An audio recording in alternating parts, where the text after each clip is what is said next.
Vou conversar com vocês sobre os erros mais comuns no microblading. Esses foram os erros que eu listei, que para mim são os erros mais comuns, mas pode ser que você que esteja aí me assistindo agora já tenha ou ficado sabendo ou já tenha ocorrido até com você mesma algum desses erros, algum outro erro que eu não mencionei aqui antes, tá? Então, o primeiro erro que eu coloquei aqui para vocês é o erro de não explicar o procedimento para a cliente. Por que eu digo que isso é um erro? Muitas vezes a gente está naquela animação tão grande para atender a cliente, ou a gente tem uma outra cliente logo após e a gente não quer atrasar, que a gente pega e senta com a cliente, faz a anamnese, conversa um pouquinho e já inicia o procedimento, mas esquece de explicar para ela como funciona, como é esse procedimento e qual o resultado que ela vai obter através desse procedimento. E por que eu tô falando isso para você? Porque se você não explicar para tua cliente como funciona esse procedimento, ela pode ficar na expectativa de um resultado diferente daquele que você pode oferecer. Vamos usar um exemplo aqui. A técnica de microblading é uma técnica com resultado extremamente suave e natural, tá? É um procedimento muito superficial, muito delicado. Muitas vezes, aquelas clientes que estão acostumadas a passar lápis na sobrancelha e passam lápis com frequência, estão acostumadas com uma sobrancelha mais marcada, com uma sobrancelha mais forte, mais definida. E isso o microblading não vai conseguir trazer para essa cliente, porque é uma técnica fio a fio, então o resultado por si só já vai ser mais suave, mais natural. E como ela está acostumada com a sombra ou com o lápis, ela pigmenta, né? Ela pinta toda a região da sobrancelha. E a técnica fio a fio, ela vai ter aqueles intervalos entre os fios, onde os fios que foram micropigmentados, eles vão ficar se misturando com os fios naturais e vai dar aquele aspecto de que não foi feito nada. Vai definir, vai dar volume, vai melhorar formato, mas ao mesmo tempo tem aquele efeito tão natural que talvez a pessoa que fez a micropigmentação, que fez o microblading, ela não consiga ter essa percepção tão grande de que foi feito algo, porque justamente ela estava acostumada com o lápis, que ele é muito mais forte, né, que vai pigmentar muito mais a região ali das sobrancelhas. Então, é importante que antes de iniciar o procedimento de microblading, você sente com a sua cliente e você explique qual o resultado que ela deve esperar dessa técnica. Já na avaliação, até já falei sobre isso em outro momento, na avaliação você já precisa explicar tudo isso para ela e também você já vai ter esse momento de conversar com a sua cliente e entender se ela utiliza já lápis, se ela gosta de um procedimento mais marcado, se ela gosta de uma sobrancelha mais escura. E aí, o que eu gosto muito de fazer é perguntar para minha cliente se ela tem alguma foto da sobrancelha dela pintada com o lápis que ela utiliza no dia a dia. Por que isso? Porque nessa foto eu já vou conseguir ter uma boa ideia da forma que a minha cliente espera que seja o resultado da técnica. Em alguns casos, ao invés de trabalhar com o microblading, eu sugiro para minha cliente que a gente realize a técnica Shadow, que vai ficar mais próximo do resultado que ela espera.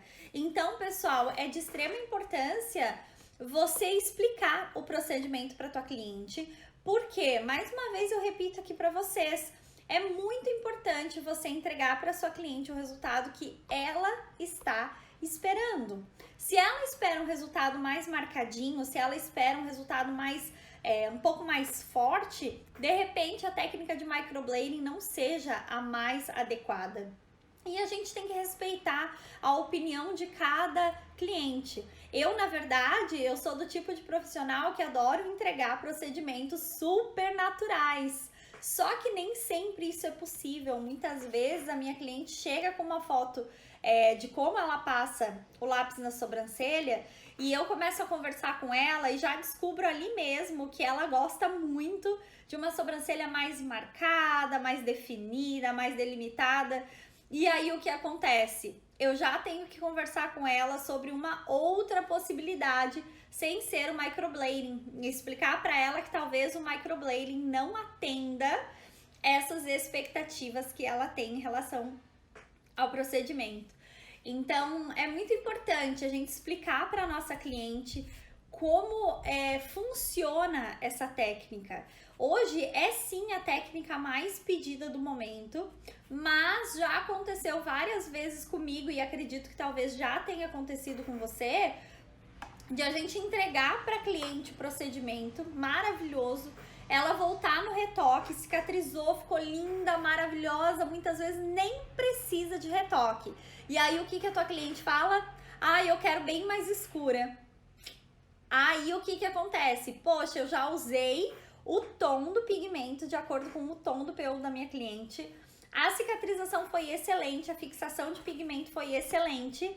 Em muitos casos, a gente não consegue escurecer aquele procedimento, né? Às vezes a gente já usou o pigmento mais escuro da linha de pigmentos que a gente utiliza e o procedimento não vai escurecer mais do que já está. Então essa é uma questão de explicar de repente para tua cliente que nem sempre é o escurecer, mas talvez aquela técnica, por ser fio a fio, não traz o resultado que ela estava esperando, que era de uma sobrancelha mais preenchida, uma sobrancelha mais marcada, uma sobrancelha mais escura. Por isso é importante explicar o procedimento antes de iniciar, e para que você saiba qual procedimento exatamente você vai entregar. De repente até mesmo uma técnica híbrida, fazer os fios do microblading e dar uma leve esfumada depois, né, nos pontos principais, como a cauda, ponto alto. Então precisa sim conversar com a cliente antes de começar o procedimento, para a gente não ter perigo de ela voltar depois e não gostar do que foi realizado. Bom, vamos lá então, vou falar sobre mais um erro que é super comum e que acontece e bastante com profissionais que trabalham na área da micropigmentação. E esse erro é se perder na profundidade de implantação do pigmento. O que eu quero dizer com isso? Eu não sei se você sabe, mas a implantação do pigmento, ela deve ocorrer na derme papilar. O que é a derme papilar? A gente tem as 3 camadinhas da pele, né? A gente tem, na verdade, eu digo 3 camadas, mas em algumas literaturas, tá? É trabalhado apenas com 2 camadas e a camadinha de gordura, tá? Então vamos falar das 2 primeiras camadas da pele, que seria a epiderme e a derme, tá? Quando finaliza a epiderme, que é extremamente fina, a epiderme é uma camadinha que tem espessura equivalente mais ou menos a uma folha de papel sulfite. Meu Deus, é muito fino, muito fino. E a epiderme, ela é composta apenas por células, ela não tem nenhum anexo cutâneo nela. Então, se você implanta o pigmento na epiderme, o teu procedimento não vai fixar. Na verdade, o pigmento não vai fixar. A cliente vai voltar depois de 30, 40 dias e não vai ter mais pigmento. Por quê? Porque a epiderme, ela está em renovação celular constante. Então, essas células ali onde ficou as moléculas de pigmento, onde as moléculas de pigmento se instalaram, essas células, elas vão se regenerando e acaba levando todo o pigmento embora. Então, a implantação correta do pigmento na pele, ela é na derme papilar, que é a camada mais superficial da derme. Muitas pessoas se perdem na hora de implantar o pigmento e acabam implantando esse pigmento na derme reticular. O que é a derme reticular? É a camada mais profunda da derme. Então, se eu implanto pigmento na derme reticular, o que acontece? Esse procedimento ele vai se transformar, ao invés de um microblading, na verdade, ao invés de um procedimento semi-permanente, vai se transformar em uma tatuagem praticamente. Vai ser um procedimento que vai durar muito tempo. E nesse erro de implantação de pigmento, né, de camada correta, o que vai acontecer? Quais são os principais erros que podem acontecer devido à implantação incorreta? O primeiro de todos é que se você implantou o pigmento de forma muito profunda, o pigmento ele vai chumbar. Eu falo em chumbar porque se você implantou lá embaixo, você fez o procedimento todo com um tom castanho, um tom marrom. Você deseja que a tua cliente retorne com o tom marrom no retoque. Mas isso não vai acontecer, porque o pigmento ele ficou muito profundo, então ele vai chumbar, ele vai acontecer mais ou menos isso aqui. Olha só, ele fica um tom puxando para um cinza chumbo, né? Não fica mais azulado, porque o azul não é mais utilizado nas composições dos pigmentos nos dias de hoje. Mas ele vai chumbar, ele vai dar aquele tom de cinza chumbado e vai ficar aquela sobrancelha com uma cor indesejada. Então, esse erro é um dos erros mais frequentes que eu vejo nos dias de hoje, é o tom indesejado. Então, eu já sei que o tom indesejado ocorre porque a implantação do pigmento, ela ficou em uma camada muito profunda da pele, ela foi lá para a derme reticular, sendo que ela precisava ser implantada na derme papilar. Outra coisa que acontece quando você erra a profundidade da implantação do pigmento é a alteração de cor. O que eu quero dizer com alteração de cor?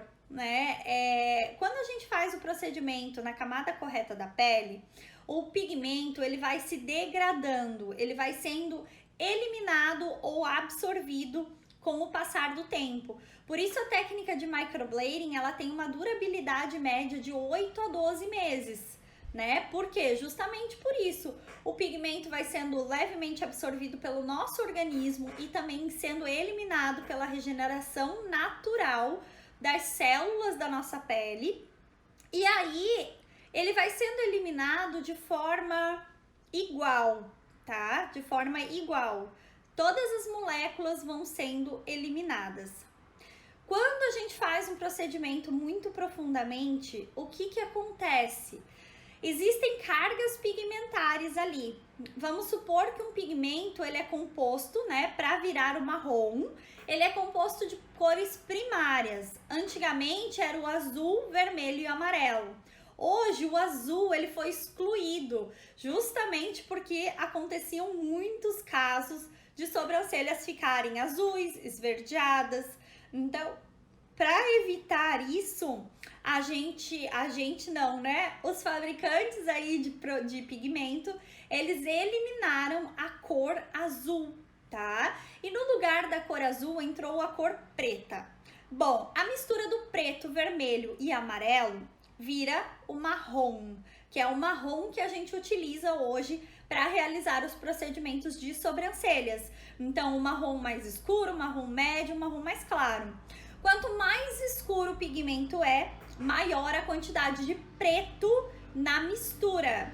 Quanto mais claro o pigmento é, menor a quantidade de preto, porém maior a quantidade de vermelho e amarelo. Então, o que acontece? Eu vou usar, por exemplo, um pigmento mais escuro, castanho bem escuro.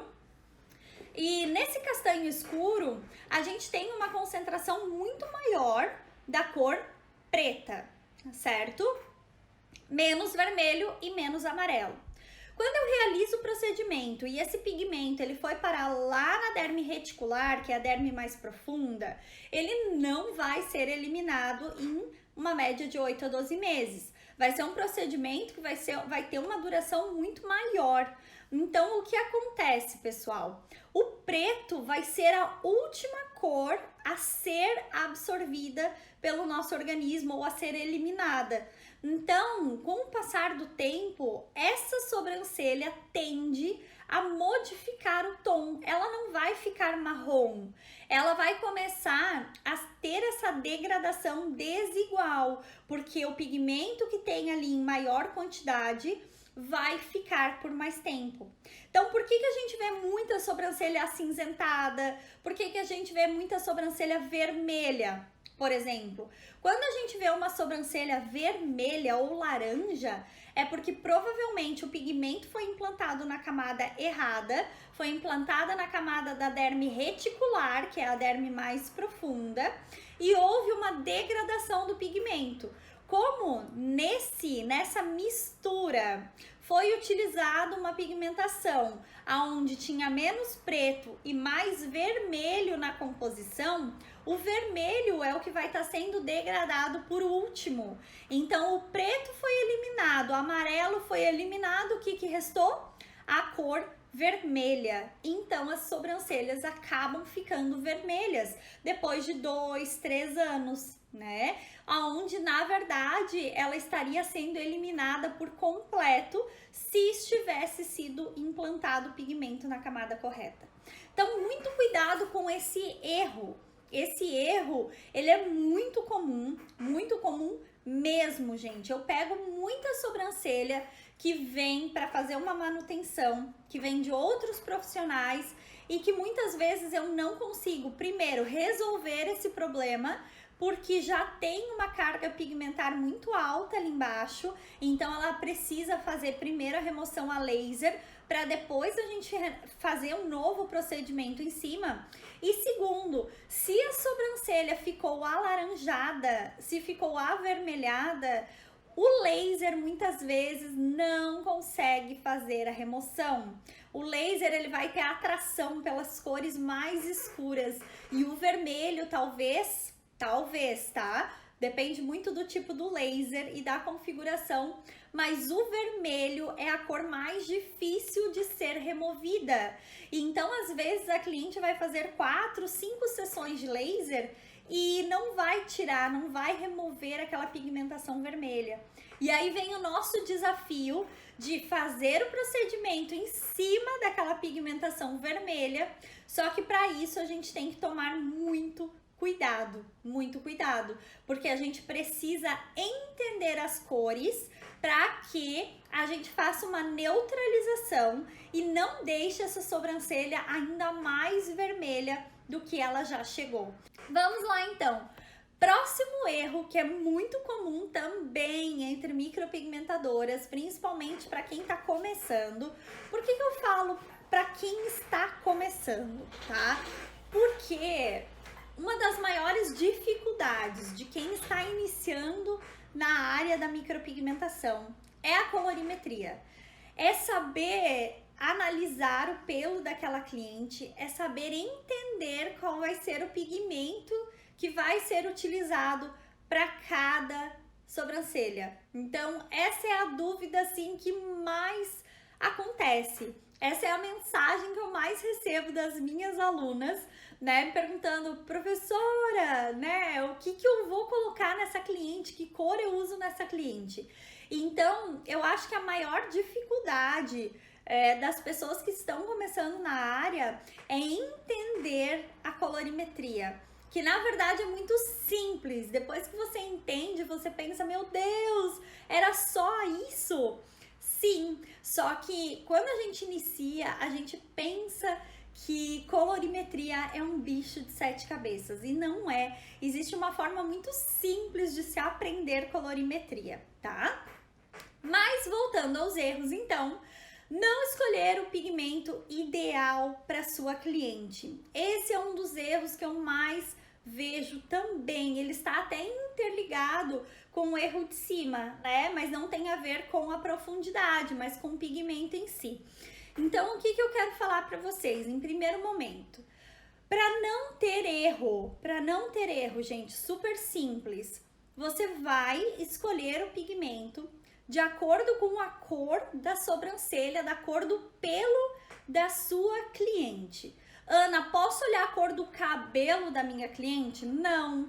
Você pode olhar a raiz ou o pelinho natural da sua cliente, porque o cabelo, muitas vezes, ele vai estar tingido de um tom que não é o tom natural da tua cliente. E vamos supor que a sua cliente tenha a sobrancelha da cor da minha e ela tenha o cabelo loiro. Eu posso utilizar a mesma pigmentação da cor do cabelo? Não, senão esse procedimento não vai pegar, não vai nem aparecer nessa cliente. Então, para manter a naturalidade e para que os fios micropigmentados se mesclem com os fios naturais da cliente, nós precisamos identificar o tom do pelo da sobrancelha da nossa cliente. Então, é assim que, em primeiro momento, a gente vai analisar e escolher qual pigmento a gente vai estar utilizando em cada cliente, certo?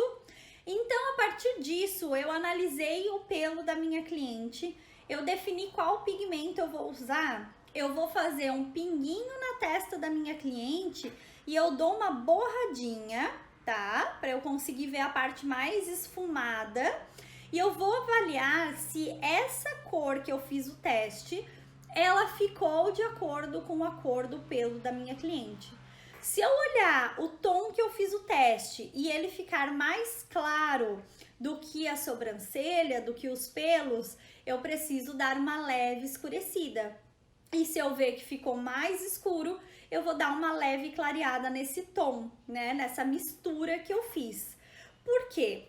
Se eu escolho um pigmento, um tom que está mais acima do que o tom natural do pelo da minha cliente, quando eu realizar o procedimento, essa sobrancelha ela vai ficar muito escura e no retoque o que vai acontecer? Provavelmente o tom vai voltar indesejado, não vai ficar aquele tom que mescla com os fios naturais e provavelmente a cliente vai achar um pouco escura, vai ficar muito marcada e aí não tem mais como a gente reverter essa situação, né? Uma vez que você fez mais escuro, para você clarear o tom é muito difícil. Então a gente precisa ter essa atenção redobrada na hora de escolher o tom do pigmento. É a mesma coisa quando é uma sobrancelha em loira. Eu vejo que essa é uma dificuldade muito grande, né? Escolher a pigmentação correta para loiras. Mas se você fizer sempre esse testezinho na testa, tá? Não pega a gota do pigmento. Coloca uma pontinha de pigmento e dá uma espalhada mesmo na testa para você ver a parte mais esfumada que fica em volta. Assim fica mais fácil, porque às vezes você olhando o pigmento ali em si concentrado, vai ter essa aparência de escuro, de forte pro tom da sobrancelha, mas você precisa ver ele espalhadinho para ver como ele vai ficar depois de cicatrizado, para você ter uma ideia de como esse tom fica depois de cicatrizado. Então sempre faz esse teste ali na testa da sua cliente. Viu que ficou mais escuro? Dá uma clareada nesse tom. Viu que ficou muito claro? Dá uma escurecida no tom. E por que eu digo que é um erro escolher o pigmento de forma errada, né? Escolher o pigmento um tom acima ou um tom abaixo. Se você escolhe o pigmento um tom abaixo do pelo da sua cliente, né? Um tom mais claro do que o pelo da sua cliente, a gente consegue reverter tranquilamente, porque no retoque você vai fazer novamente os fios exatamente em cima daqueles pelinhos que você já havia feito, em cima dos fios que você já havia feito, só que com um tom mais escuro, tá? Só que o que acontece? Quando a gente faz o pigmento com um tom mais claro do que o desejado, provavelmente a sua cliente vai voltar para o retoque com praticamente nada de pigmento. E aí já começa aquela questão, poxa vida, né? Fiz o procedimento com ela, não fixou nada, vou ter que refazer toda no retoque. Então, querendo ou não, você ter essa escolha correta do pigmento traz credibilidade também para você, porque o procedimento vai voltar muito bacana, praticamente intacto no retoque, e você só vai fazer alguns ajustes necessários. Então, de primeira, a cliente já vai ter aquela cicatrização super legal e já vai voltar para você com um procedimento bonito. Ela já vai estar gostando do que você fez, do resultado que você entregou para ela. Então, é diferente de você fazer o procedimento hoje, daqui 40 dias a tua cliente volta para o retoque. Ai, poxa vida, a Ana não pegou quase nada, eu quero escurecer. Ela já voltou insatisfeita.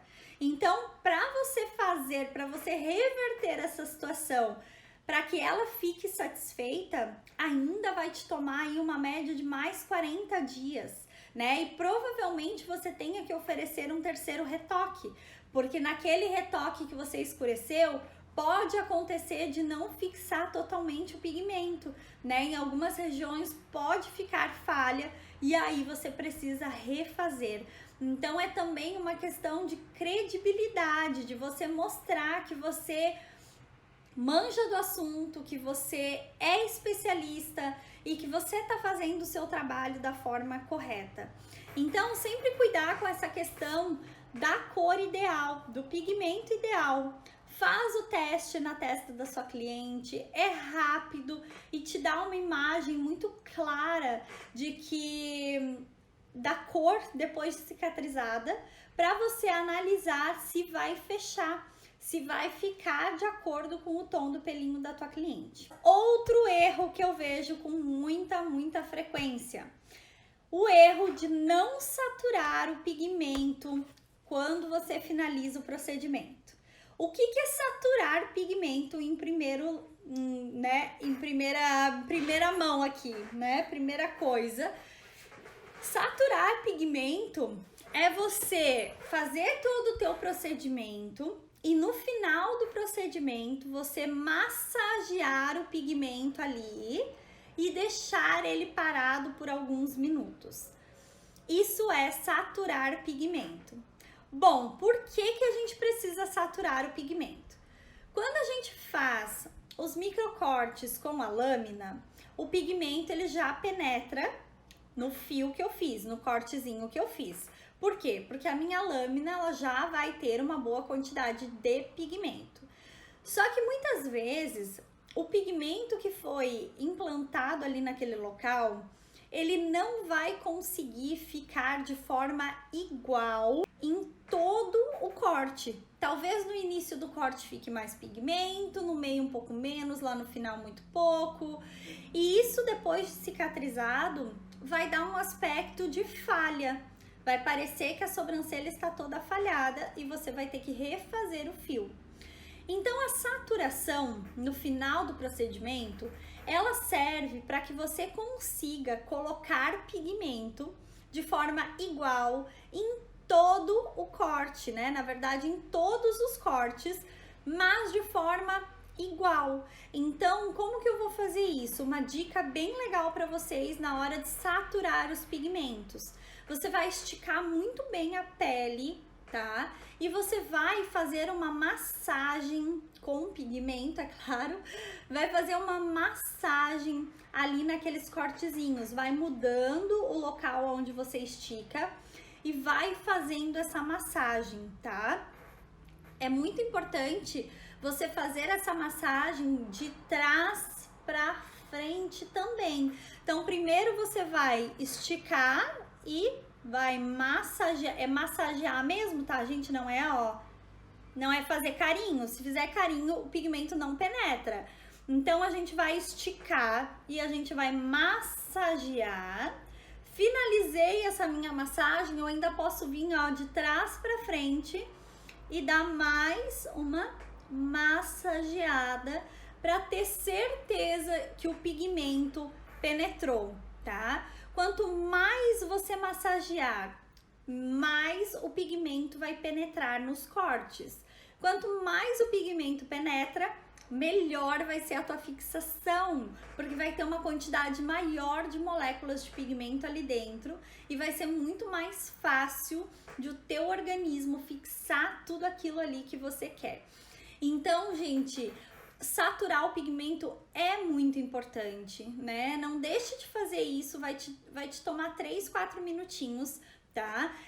Eu até esqueci de falar, mas depois de massagear, depois que eu faço essa massagem, eu deixo ele paradinho por uns 3 minutos. Eu não fico contando no relógio, mas você começa a perceber que o pigmento começa a secar aqui em volta, ó. Quando o pigmento começa a secar, você já pode fazer higienização e remover, que já deu o tempo suficiente. O principal é a massagem, é você fazer realmente com que esse pigmento penetre nos fiozinhos. Legal? Então, nunca deixe de saturar o seu procedimento no final.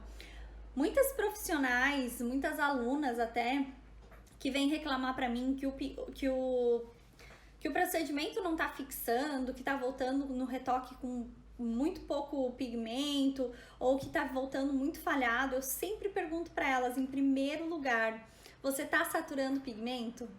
Porque quem não satura pigmento, quem não faz essa massagem no fim do procedimento, a chance de não pegar é muito grande.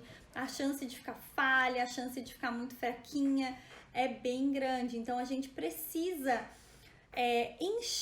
preencher esses fios que a gente fez, esses cortes que a gente fez com o pigmento, tá bem? Então lembre-se sempre de saturar o pigmento quando você terminar de realizar o procedimento. Finalizou tudo, tá tudo prontinho, revisou, não tem nenhum ajuste para fazer. Bom, agora eu vou pegar o anel, o pigmento que ficou ali no meu anel, vou espalhar bem, vou fazer aquela massagem e aí eu vou deixar secar um pouquinho, remover e higienizar todo o rosto da minha cliente, porque aí sim o procedimento vai estar pronto. Legal? Próximo erro, meninas, muito comum no microblading, que acontece com muita frequência e que deixa a mulherada desesperada, é o perder o desenho e a marcação. E aí dá aquele desespero e fica tudo torto ainda para piorar a situação, né? Então, quando a gente faz o desenho, a gente faz geralmente com lápis dermatográfico, tá? Eu gosto de utilizar o lápis dermatográfico. E para não perder o desenho, gente, existe uma técnica. Qual que é essa técnica? Faz o esqueleto. Sabe o que é o esqueleto? O esqueleto são aqueles fios guias que a gente faz no começo do procedimento. Esses fios guias, eles vão servir como marcação. Então, eu marco o meu desenho, o meu projeto com os meus fios guia. Aí, eu vou limpar e depois eu posso continuar o procedimento normalmente, porque aqueles fios guias vão realmente me guiar para que eu não erre, para que eu não perca o desenho. Então, é de extrema importância você fazer esses fios guia, né? Você começar com o esqueleto. Eu, particularmente, quando eu sinto que a cliente é uma cliente bem forte, que ela não sente dor durante o procedimento, eu gosto de fazer o procedimento todo direto. Eu já faço toda a montagem, né? Todo o projeto de fios sem fazer o esqueleto, sem fazer o fio guia. Mas aí o que acontece? Nesse processo eu preciso ter muito cuidado para fazer um procedimento totalmente limpo. O que eu quero dizer com procedimento limpo? Eu não posso molhar muito a minha lâmina para fazer aquele fiozinho que fica o pigmento exatamente em cima do fio, que ele não vai ficar borrando todo o meu desenho, porque se ele borra todo o meu desenho, aí sim eu vou perder a marcação. Então, são duas dicas aqui. Ou você faz, logo após o projeto, o seu esqueleto, né, os seus fios guias, para que você consiga, depois de fazer os seus fios guia, você consiga higienizar a região e continuar o procedimento sem perder a marcação. Ou se você prefere fazer tudo de uma vez só, se é aquela sua cliente que não sente desconforto, que tá bem tranquila, que eu adoro fazer sem anestésico, particularmente. O anestésico, ele muda muito o aspecto da pele, mas em muitos casos é necessário, né? Então, se a gente vai fazer direto, procure fazer um procedimento bem limpo, né? Não deixe o procedimento borrar, aquele pigmento que tá ali em cima borrar. Então, o primeiro cuidado é a gente molhar pouquinho a lâmina, molhar só a ponta da lâmina. E o segundo cuidado é na hora de esticar. Você não pode usar como apoio para esticar a sobrancelha a parte onde você já trabalhou, né? Onde tem o teu desenho, porque senão aí você vai ou apagar a tua marcação ou você vai borrar aquela parte onde já tem pigmento. Então, bastante cuidado, né? Mas você consegue tranquilamente fazer isso.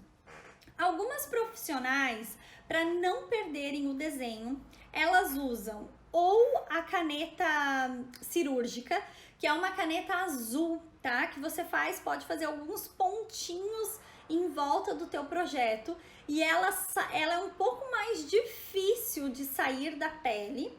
Eu não gosto particularmente, mas conheço muita gente que usa.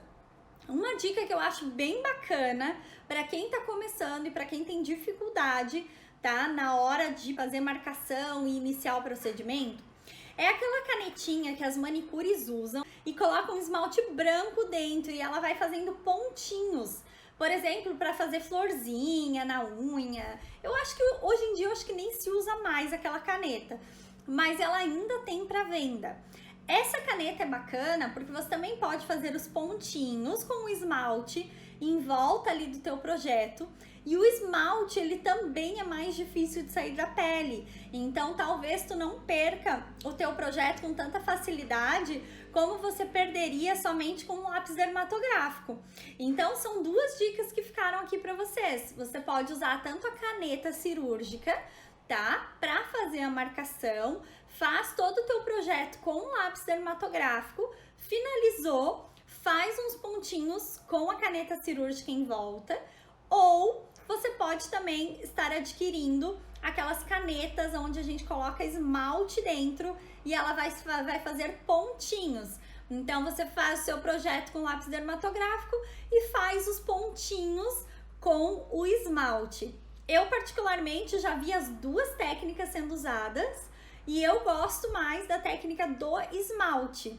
Eu acho que dá um resultado bem legal, ajuda bastante a não se perder no procedimento. Muitas pessoas me perguntam a respeito da caneta em gel. A caneta em gel, ela é ótima para fazer marcação também.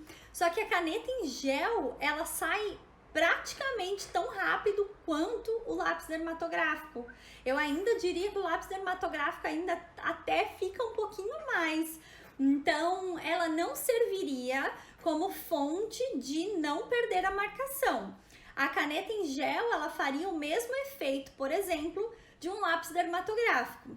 Ou, em algumas situações, eu faço o projeto com lápis dermatográfico e se eu vejo que tá difícil para cliente se olhar no espelho e entender aquele meu projeto com lápis dermatográfico, porque eu não sei se isso acontece com vocês, mas acontece demais comigo. Eu faço o projeto para a sobrancelha da cliente, ficou lindo, maravilhoso, com lápis dermatográfico. E quando ela se olha no espelho, ela tem a impressão de que ficou muito grossa a sobrancelha. Mas na verdade, eu que já tenho experiência ali como profissional, olhando para ela, eu sei que a sobrancelha não vai ficar grossa.